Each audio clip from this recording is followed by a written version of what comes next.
Today, we're diving into a story that starts with something that sounds all too familiar, a broken promise at work. But this isn't just about a legal dispute.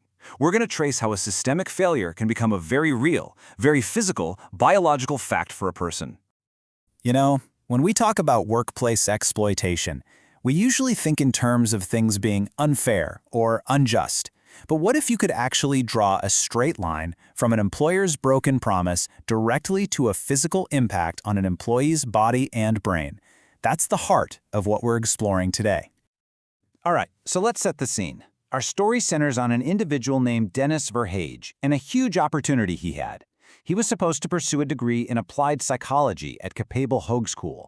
This should have been a launchpad for his career, but, well, it turned into a dead end.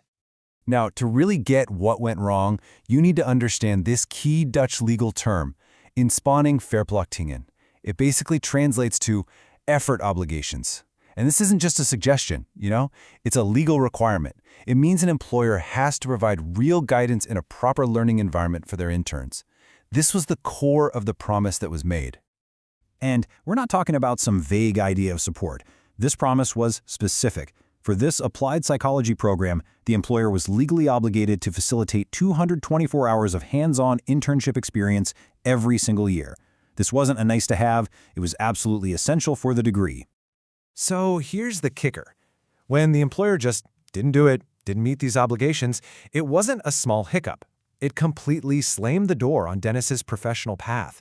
It literally denied him the chance to turn what he was learning in the classroom into real-world skills. That whole opportunity? Gone. But this story goes so much deeper than just a broken agreement. We're shifting now from the external event to what happened internally, physically. For Dennis, who is neurodivergent and what's called twice exceptional, gifted but also navigating a learning disability, this wasn't just a setback. It became an embodied physical reality. So try to imagine the sheer cognitive load, the overwhelming stress of trying to manage a ton of tangled-up life pressures all at the same time. This is way beyond multitasking. It's a relentless, crushing weight. The source material has a great term for this experience: juggernauted. To give you a sense of the scale of this juggernauting, think of it like juggling 16 balls at once. I mean, look at this list. Each one of these is a huge cognitive load. Work, family, social expectations, and then you add in the unique pressures of neurodivergence, like actively managing visual distortion. It is a constant, high-stakes mental act.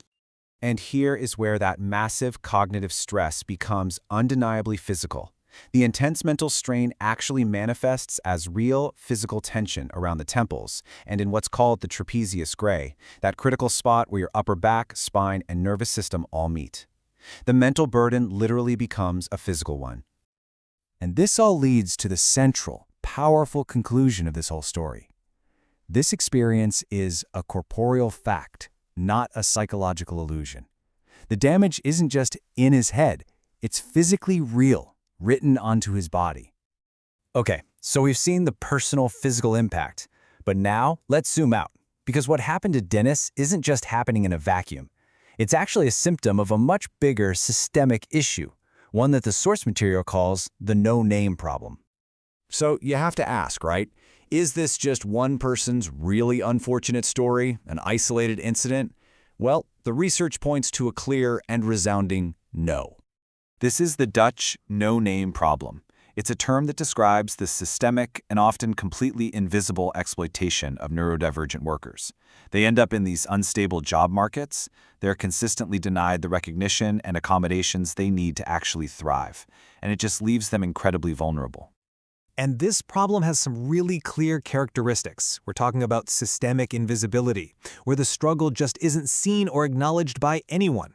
This, of course, leads to marginalization, the constant denial of accommodations, chronic underemployment, and over time, it can actually reinforce a feeling of learned helplessness. Dennis's experience sadly checks every single one of these boxes. But here's the thing. The analysis doesn't just stop at diagnosing the problem. It actually lays out a path forward, a very deliberate strategy for healing, and ultimately for gaining mastery over the very systems that caused all this harm in the first place. And the proposed path forward is this really fascinating two-step journey. Step 1, become an applied psychologist. Then, step 2, building right on top of that foundation, become an applied philosopher. And there's a very specific, very clever logic to this order. See, each step has a distinct purpose.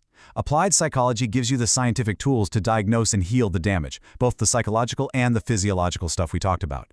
But then, once that healing process is underway, applied philosophy gives you the frameworks to understand, to navigate, and finally to master the complex systems that created the problem. It's about going from being a victim of the system to being an architect of your own path. And the key to achieving this mastery is a framework called prismatic cognition. It's a method designed specifically for 3D visual thinkers, like Dennis, to process adversity.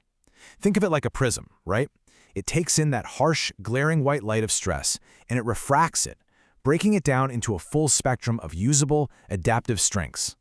Which really leaves us with one last massive question. This story takes a hidden, invisible problem and makes it incredibly tangible. So it makes you wonder, how do we start to make the invisible exploitation that exists in our own systems finally visible to everyone?